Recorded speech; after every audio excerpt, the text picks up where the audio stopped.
नमस्कार मित्रांनो, आमच्या सफर सोबती या चॅनलमध्ये आपले स्वागत आहे. आज आपण जाणार आहोत गुजरात राज्यातील एका अतिशय पवित्र आणि रोमांचक ठिकाणी, ते म्हणजे गिरनार पर्वत. हा पर्वत जुनागड शहराजवळ स्थित आहे आणि याची उंची सुमारे 1031 मीटर एवढी आहे. गिरनार हा फक्त एक ट्रेक नाही, तर श्रद्धा, इतिहास आणि निसर्ग यांचा सुंदर संगम आहे. चला तर मग सुरू करूया आजचा हा अद्भुत प्रवास. गिरनार पर्वत गुजरात राज्यातील सर्वात उंच आणि प्रसिद्ध पर्वतांपैकी एक आहे. येथे पोहोचण्यासाठी राजकोट किंवा दीव विमानतळ जवळ आहे. तसेच जुनागडला रेल्वे स्टेशनही उपलब्ध आहे. गिरनार पर्वत चढण्यासाठी सुमारे 10,000 पायऱ्या आहेत. पण आता येथे रोपवेची सुविधाही उपलब्ध आहे. त्यामुळे प्रवास अधिकच सोपा झाला आहे. गिरनार हिंदू व जैन धर्मियांसाठी पवित्र तीर्थक्षेत्र आहे. येथे दत्तात्रेय गुरु यांचे मंदिर उंच शिखरावर आहे. तसेच प्राचीन जैन मंदिरे देखील येथे आहेत. दरवर्षी हजारो भाविक येथे दर्शनासाठी येतात. वेळ कमी असल्यामुळे आम्ही रोपवेची निवड केली. गिरनार हा रोपवे भारतातील सर्वात लांब आणि उंच रोपवे प्रकल्पांपैकी एक मानला जातो. आम्ही रोपवे तिकीट्स काढले. वर जाणे व रिटर्न येणे साधारण 700 रुपये पर पर्सन एवढे तिकीट रेट्स आहेत. वेटिंग एरियामध्ये कॅन्टीन देखील अवेलेबल आहेत. तसेच आईस्क्रीम पार्लर देखील अवेलेबल आहेत. आणि आता आपण सुरू करणार आहोत आपला आकाशातील प्रवास. केबिन हळूहळू वर जाऊ लागले. जसे जसे उंची वाढते तसे तसे दृश्य अजूनच भव्य दिसू लागते.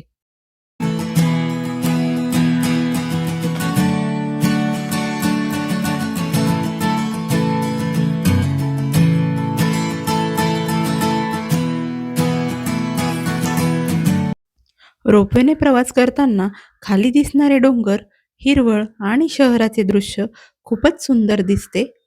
खाली दिसणाऱ्या पायऱ्या आणि ट्रेक करणारे लोक खूप छोटे दिसतात. हा अनुभव थोडा थ्रिलिंग आणि खूप जास्त एक्साइटिंग होता.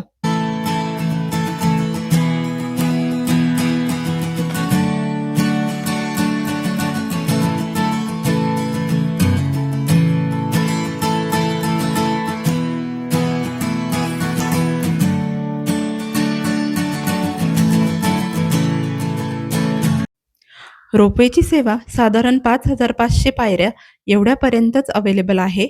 त्यानंतर आपल्याला एक डोंगर चढायचा व उतरायचा आणि नंतर जेव्हा आपण दुसरा डोंगर चढतो, त्या डोंगराच्या शिखरावर दत्तात्रय गुरु यांचे मंदिर आहे.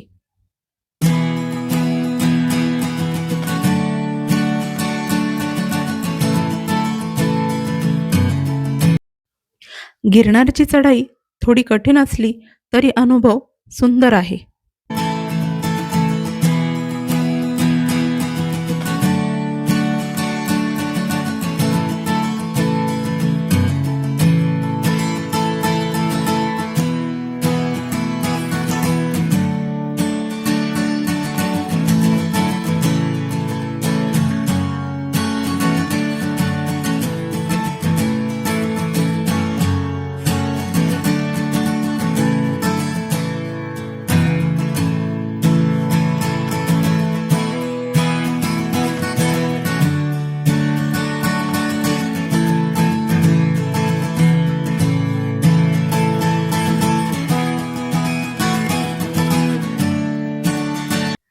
थंड हवा, मध्ये मध्ये मिळणारे निसर्ग दृश्य आणि वर पोहोचल्यानंतर दिसणारा सूर्य, हे सगळं अनुभवणं म्हणजे आयुष्यातील एक खास क्षणच.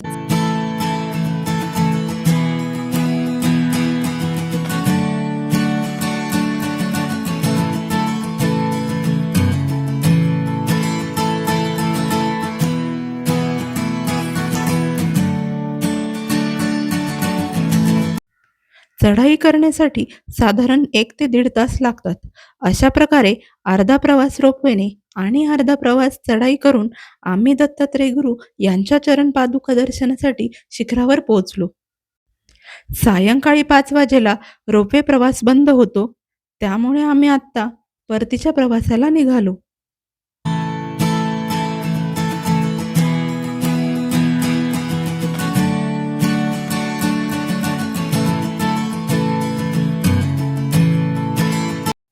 आणि अशा प्रकारे आम्ही अनुभवला गिरनार रोपवेचा अद्भुत प्रवास. 10,000 पायऱ्या चढण्याऐवजी रोपवेने आम्ही पोहोचलो शिखरावर आणि वरून दिसलेले दृश्य खरंच अविस्मरणीय आहे. जर तुम्हाला गिरनारला भेट द्यायची असेल, पण वेळ किंवा थकवा यामुळे पायऱ्या चढण्याची संधी नाही, तर रोपवे हा उत्तम पर्याय आहे. व्हिडिओ आवडला असेल तर लाईक करा, शेअर करा आणि आमच्या सफर सोबती या चॅनलला सबस्क्राईब करा. तुमची मते आम्हाला खूप महत्त्वाची आहेत. त्यामुळे कमेंटमध्ये नक्की सांगा, तुम्ही पायऱ्या चढाल की रोपवेने जायचे पसंत कराल. धन्यवाद मित्रांनो. पुढच्या प्रवासात पुन्हा भेटूया.